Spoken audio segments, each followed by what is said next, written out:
मैं आप लोग का इस एपेक्स एकेडमी में फिर से स्वागत करता हूँ। आज मैं ऐसे 10 क्वेश्चन लाया हूँ जो आपके एग्जाम से डायरेक्ट ही लिंक हो सकता है। तो चलिए मैं बिना देरी किए हुए आज का मैं क्लास शुरू करता हूँ। लेकिन मैं आपको एक इन्फॉर्मेशन दूँ कि आज से आपको डिस्क्रिप्शन बॉक्स में पीडीएफ का लिंक मिलेगा जहाँ से आप वो फ्री कंटेंट पढ़ सकते हैं। तो आज का हम अपना पहला क्लास शुरू करते हैं। 1 January 1, 2026 which organization celebrated its 68th foundation day. कहता है कि 1 जनवरी 2026 को किस संगठन ने अपना 68वां स्थापना दिवस मनाया। 1 जनवरी 2026 को 68वां स्थापना दिवस मानने वाला कौन है? डीआरडीओ। डीआरडीओ डीआरडीओ का फुल फॉर्म क्या होता है? The defence research and development organisation. The defence research and development organisation. ये कब बना था? ये बना था आपका 1958 को 1958 को और ये उसका 68th एनिवर्सरी डे था। और इसमें जो डिफेंस मिनिस्टर है उसने ऑपरेशन सिंदूर की भी बात की है। अच्छा, डीआरडीओ के अभी जो चेयरमैन है, करंट चेयरमैन है, वो है doctor V Kamat, doctor Sameer V Kamat. तो इसको आप याद रखेंगे। और हेडक्वार्टर कहाँ पे है? New Delhi. Next question is which state has recently announced the creation of its third district named Kushavati. कहता है कि किस राज्य ने हाल ही में कुशावती नाम से अपना तीसरा जिला बनने की घोषणा की है। मतलब ऐसा जिला जिसमें पहले 2 ही डिस्ट्रिक्ट थे, अब कितना हो गया? 3 हो गया है। लेकिन वो कौन सा नाम है? कुशावती। तो ये है आपका गोवा में। आपको पता होना चाहिए कि गोवा एरिया के हिसाब से इंडिया का सबसे छोटा स्टेट है, the smallest state in India by area. Okay. अच्छा, कुशावती जो नाम लिया गया है ये बहुत इंपॉर्टेंट है। पहले एक प्राचीन काल में एंशिएंट टाइम पे एक कुशावती नाम था, कुशावती नदी का नाम था। इस कुशावती नदी के नाम पे ही इस डिस्ट्रिक्ट का नाम रखा गया है। तो पहले जो 2 नाम था north Goa and south Goa,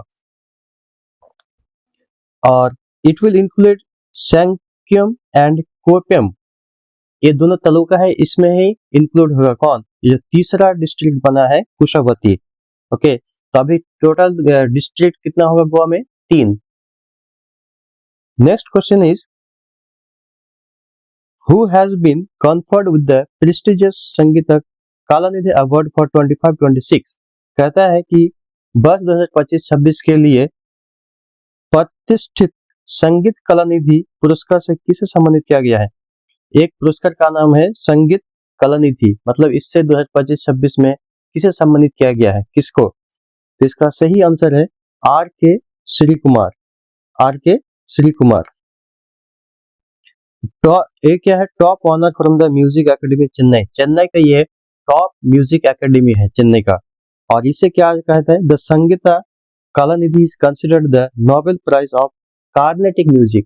Carnatic music का जो संगीता कलानिधि है इसको एक तरह का नोबेल प्राइज कहा जाता है। तो ये बहुत, इसका मतलब बहुत ही प्रेस्टिजियस अवार्ड है। ओके, तो इसको भी आप याद रखेंगे। ये किसको मिला है? आर के श्री राम कुमार को। आर के श्री राम कुमार को। नेक्स्ट क्वेश्चन है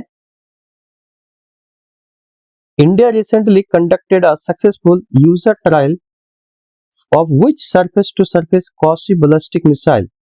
कहते हैं कि हाल ही में भारत ने किस सतह से सतह पर मार करने वाली क्वासी बैलिस्टिक मिसाइल का सफल परीक्षण किया है।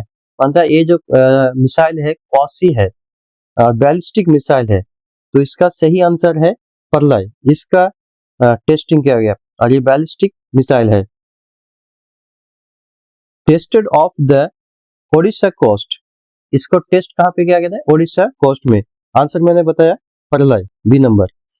प्रलय has a range of 150 to 500 km and can change its path in mid-air to evade interceptors।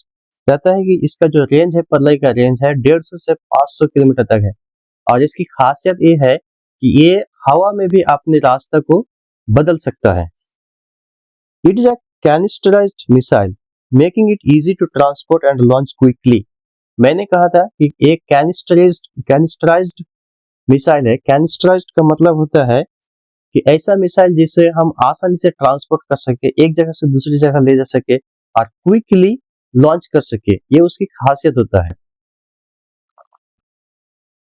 Odisha तट पर परीक्षण की गई इस मिसाइल की मारक क्षमता 150 से 500 किलोमीटर है। ये हवा में अपना रास्ता बदलने में सक्षम है। हिंदी इंग्लिश दोनों में क्वेश्चन है, आप इसको पढ़ सकते हैं।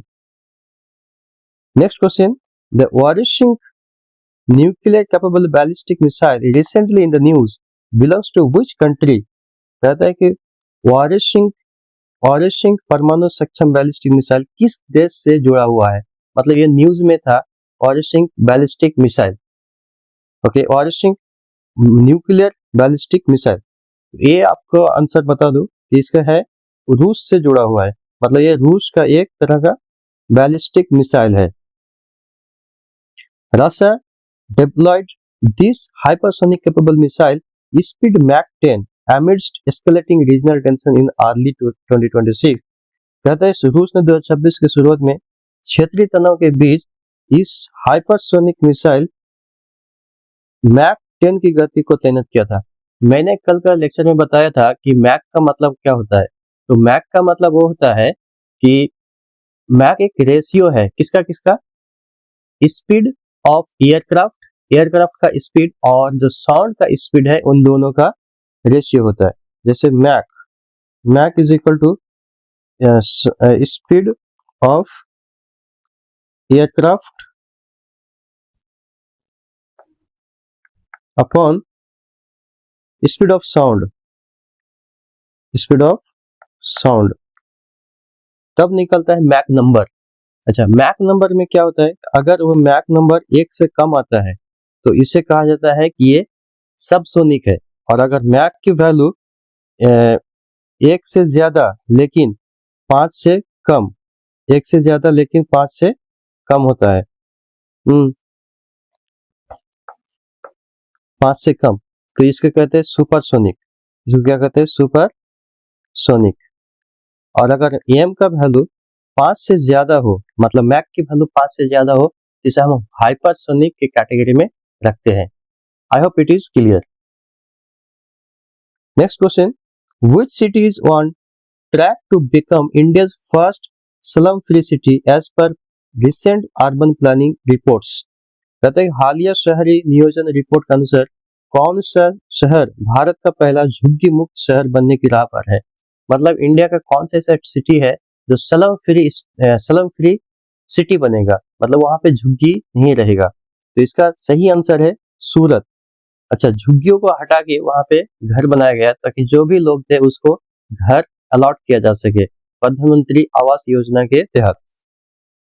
अच्छा, सूरत को हीरा राजधानी, मतलब इसे डायमंड कैपिटल भी कहते हैं। Surat has effectively implemented housing schemes to relocate all slum dwellers into formal housing. कि कहता है जितना भी स्लम ड्वेलर्स थे उनको भी घर भी दिया गया है और इफेक्टिव तरीके से हाउसिंग स्कीम को इंप्लीमेंट किया गया है, तभी ऐसा पॉसिबल हुआ है।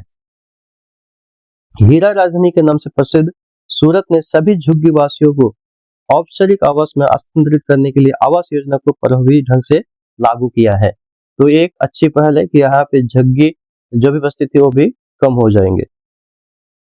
Next question is which city will host the India AI Impact Summit 2026 in February। ये क्वेश्चन बहुत ही इंपॉर्टेंट है क्योंकि AI से रिलेटेड है। अभी मॉडर्न टाइम पे आर्टिफिशियल इंटेलिजेंस का बहुत ही अलग ही रोल होता है। तो कहता है कि फरवरी 2026 में इंडिया AI इम्पैक्ट समिट को मेजबानी कौन सा शहर करेगा। तो इसका मेजबानी कौन करेगा, इसका मेजबानी करेगा नई दिल्ली में इसका समिट होने वाला है, एआई का, इंडिया एआई इम्पैक्ट समिट का। This will be the first ever global AI summit hosted by a country in the global south. कहते हैं ग्लोबल साउथ में, मतलब साउथ में इस तरह का पहला समिट होगा जो कोई शहर इसको होस्ट कर रहा है। थीम फॉर 2026, जो इस बार का जो थीम होगा उसका थीम क्या है, पीपल, प्लैनेट एंड प्रोग्रेस। मतलब 3P, people, planet and progress. 3P का मतलब होता है, यह उसका थीम है। थीम को याद रखना बहुत ही इंपॉर्टेंट चीज है। नेक्स्ट क्वेश्चन है, Which Indian state has launched the Vijay Path Labs to enhance STEM education in government schools? कहता है किस भारतीय राज्य ने सरकारी स्कूलों में STEM शिक्षा को बढ़ावा देने के लिए विजय पथ लैब शुरू किया है। मतलब विजय पथ लैब की शुरुआत किया है ताकि STEM एजुकेशन को बढ़ावा मिल सके। ये कौन सा स्टेट ने किया है कि उसके सरकारी स्कूल में ये लागू हो जाएगा? ओके, तो इसका सही आंसर है कर्नाटक। इसका सही आंसर है क्या? Karnataka. The initiative focuses on AI, robotics and electronics for student from class 6 to 10। जो भी स्टूडेंट क्लास 6 से 10 तक है उनके लिए इनिशिएटिव शुरू किया है कि AI पे, रोबोटिक्स पे और इलेक्ट्रॉनिक्स पर स्टूडेंट फोकस करेंगे। ओके, तो अच्छा, यहाँ पे एक वर्ड आया है स्टेम। स्टेम, मैं आपसे पूछता हूँ कि इस स्टेम का फुल नेम क्या होता है? जस्ट आपको फुल फॉर्म बताना है कि स्टेम का फुल नेम क्या है। Okay,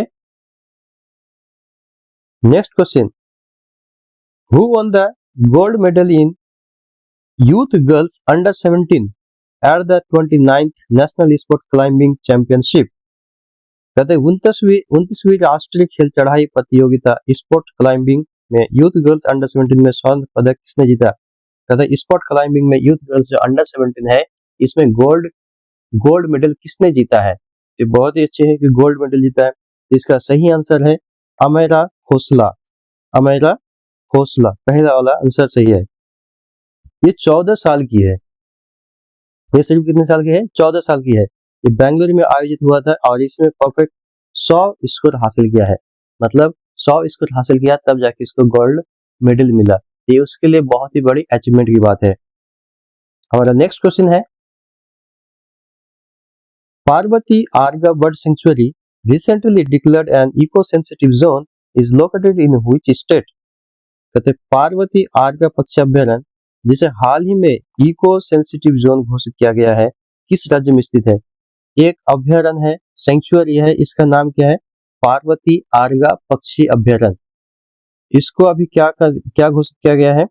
sensitive, eco sensitive zone घोषित किया गया है, डिक्लेयर किया गया है। ये कौन सा स्टेट में मौजूद है? तो इसका सही आंसर है आपका उत्तर प्रदेश, यूपी में ये मौजूद है। Okay, located in Gonda district, this Ramsar site has been given extra protection to preserve its migratory bird habitat. Okay, कि ये जो रामसर साइट है इसको एक्स्ट्रा प्रोटेक्शन देता है प्रिजर्व करने के लिए जो माइग्रेटरी बर्ड होता है हैबिटेट। मतलब बर्ड्स जब एक कंट्री से दूसरे कंट्री में माइग्रेट करके आते हैं तो वो होता है माइग्रेटरी बर्ड, तो उसके हैबिटेट के लिए प्रिजर्व करता है। आई होप इट इज क्लियर। मैं इसमें आया रामसर साइट, तो आपको इसके बारे में जानना चाहिए कि रामसर साइट क्या है। रामसर साइट एक ईरान में एग्रीमेंट हुआ था, वो कब हुआ था? 1973। रामसर एक जगह का ही नाम है ईरान में, इसी के नाम से पड़ गया है रामसर साइट। 1973 के कन्वेंशन से ये शुरू हुआ है। तो आई होप इट इज क्लियर। ये मेरा लास्ट क्वेश्चन था। मैं आपको एक प्रैक्टिस क्वेश्चन देके जाता हूं, आप उसका आंसर कमेंट बॉक्स में जरूर देना। मैंने कल कहा था कि 4 जनवरी और 9 जनवरी को कोई डेट मनाया जाता है, तो क्या मनाया जाता है उसको आप बताना कि 4 जनवरी को क्या मनाया जाता है और 9 जनवरी को क्या मनाया जाता है। ये अक्सर पूछे जाने वाले सवाल है। मेरे अगर काम पसंद आता है तो अपने दोस्तों को शेयर करें और ताकि फ्री कंटेंट सबको मिल सके और आप अपने एग्जाम की तैयारी को एक नई उड़ान दे सके। Thank you so much.